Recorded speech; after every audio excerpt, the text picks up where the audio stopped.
बातें धोखा दे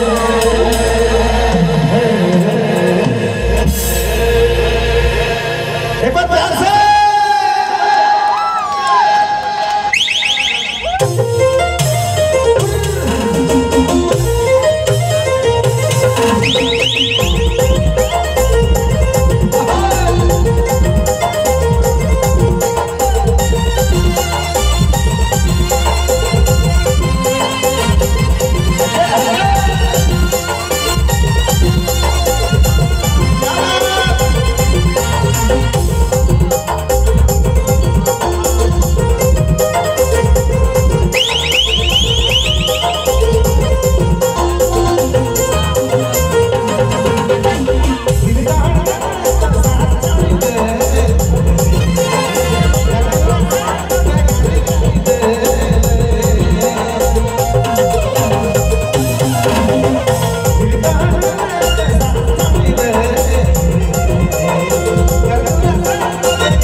कैसे हुई समय ड्राई करो भोकल के भैया साउंड वाले भैया ड्राई करो भोकल ये जो माहौल है अच्छा हमारा नीचे जाए उतर के डांस करिए हिने के हिने अभी तो पूरा माहौल बन रहा है ड्राई करो भोकल काट भोकल अति काट को का कहने चाहिए हिने के हिने डांस करेंगे जैसा कैसा है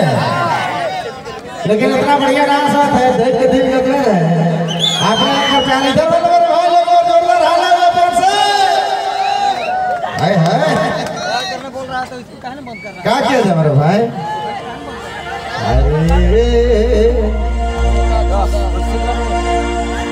अरे पहले मेरा लौटा तो 70 रुपये हर काजिर छोड़ा का मांगे हर काजिर छोड़ा का मांगे मेरा पैसा सानू जी ये खुशी आ रहा है ये खुशी हमें अच्छा लग रो जो सीरियस है का मजा ही ये मजा नहीं है बिल्कुल रो रहे इसने रहो क्योंकि बहुत खुशी की बात है